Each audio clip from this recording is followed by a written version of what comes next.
आप जानते हैं, एक समय ऐसा भी आया था जब चंद्रमा की सुंदरता ही उसके लिए संकट बन गई थी। राजा दक्ष की 27 कन्याएं, जिनकी सुंदरता की चर्चा तीनों लोकों में होती थी, लेकिन जब उन्होंने चंद्रमा को देखा तो सबका हृदय एक साथ उसी पर आ गया। हर कन्या चाहती थी चंद्रमा ही हमारे पति बने। राजा दक्ष चिंतित थे। उन्होंने समझाया, एक पति और 27 पत्नियां, यह न्याय नहीं, कलह का कारण बनेगा। पर प्रेम के आगे तर्क हार गया। सबसे बड़ी कन्या अश्विनी ने कहा, पिताजी, हम बहनें आपस में प्रेम से रहेंगी, आपको कभी शिकायत का मौका नहीं मिलेगा। अपनी पुत्रियों की जिद और विश्वास देखकर राजा दक्ष ने आखिरकार 27 कन्याओं का विवाह चंद्रमा से कर दिया। शुरुआत तो बहुत शुभ थी, लेकिन किसे पता था कि यही विवाह आगे चलकर एक ऐसे तूफान को जन्म देगा जो चंद्रमा की किस्मत ही बदल देगा। विवाह के बाद चंद्रमा और उनकी सभी पत्नियां बहुत प्रसन्न थीं। चारों ओर खुशियों का वातावरण था, लेकिन यह सुख ज्यादा दिनों तक टिक नहीं पाया। धीरे धीरे चंद्रमा का मन अपनी 27 पत्नियों में से सिर्फ रोहिणी पर ही आकर ठहर गया। उनका स्नेह, उनका समय, सब कुछ रोहिणी के लिए था। बाकी पत्नियां उपेक्षित रहने लगीं। जब यह बात राजा दक्ष तक पहुंची तो उन्होंने चंद्रमा को समझाया, सभी पत्नियों के साथ समान व्यवहार ही धर्म है। कुछ समय तक चंद्रमा ने बात मानी, लेकिन रोहिणी के प्रति उनका प्रेम पहले से भी अधिक बढ़ गया।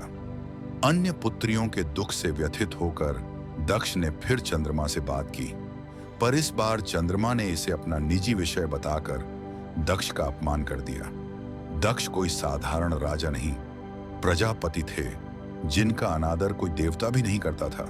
क्रोध से भरे दक्ष ने चंद्रमा को श्राप दिया, तुम क्षय रोग से ग्रसित हो जाओगे और तुम्हारी चमक धीरे धीरे समाप्त हो जाएगी। श्राप लगते ही चंद्रमा की आभा मंद पड़ने लगी। उनकी रोशनी धुंधली हो गई। पृथ्वी का संतुलन डगमगाने लगा और चिंतित ऋषि मुनि तथा देवता उपाय खोजने के लिए भगवान ब्रह्मा की शरण में पहुंचे। ब्रह्मा, जो दक्ष के पिता थे, दक्ष के श्राप को समाप्त करना उनके वश में नहीं था। उन्होंने देवताओं को एक ही मार्ग बताया, भगवान शिव की शरण में जाओ। मेरे प्यारे साथियों, अगर चंद्रमा की यह अद्भुत कथा आपको अच्छी लग रही है तो आइए आगे की कथा सुनते हैं। ब्रह्मा ने कहा, चंद्रदेव, कठोर तप करके भगवान शिव को प्रसन्न करो। दक्ष पर उनके अलावा किसी का प्रभाव नहीं चल सकता। ब्रह्मा की सलाह मानकर चंद्रमा ने शिवलिंग स्थापित किया और घोर तपस्या में लीन हो गए। उनकी भक्ति से प्रसन्न होकर महादेव प्रकट हुए और बोले, वर मांगो चंद्रदेव। चंद्रमा ने विनम्र होकर कहा, प्रभु, मेरे अपराधों को क्षमा करें और मुझे इस क्षय रोग से मुक्ति दें। भगवान शिव बोले, जिसने तुम्हें श्राप दिया है वह कोई साधारण नहीं। उस श्राप को पूर्णतः समाप्त करना संभव नहीं, फिर भी मैं तुम्हारे लिए उपाय करता हूं। शिवजी ने वरदान दिया, एक मास के 2 पक्षों में एक पक्ष में तुम मेरे वरदान से फिर से तेजस्वी होते जाओगे और दूसरे पक्ष में दक्ष के श्राप के प्रभाव से क्षीण होते जाओगे।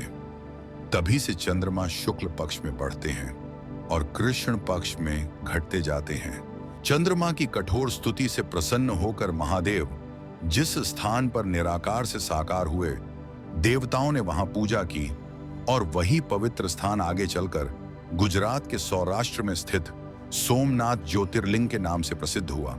कहा जाता है, चंद्रमा की वही 27 पत्नियां आज आकाश में 27 नक्षत्रों के रूप में विराजमान हैं। तभी से चंद्रमा हमें एक गहरा संदेश देता है, अहंकार हमें क्षीण करता है, लेकिन भक्ति हमें फिर से उजाला बना देती है। इसलिए जब भी आकाश में घटता बढ़ता चंद्रमा देखें, याद रखिए, श्राप से भी बड़ा होता है भगवान शिव का आशीर्वाद। हर हर महादेव। ऐसी ही अद्भुत और रहस्यमयी कथाएं सुनने के लिए वीडियो को लाइक करें, अपने दोस्तों के साथ शेयर करें, अपनी राय कमेंट में जरूर लिखें और भक्ति से जुड़ी ऐसी कहानियों के लिए सब्सक्राइब करना ना भूलें।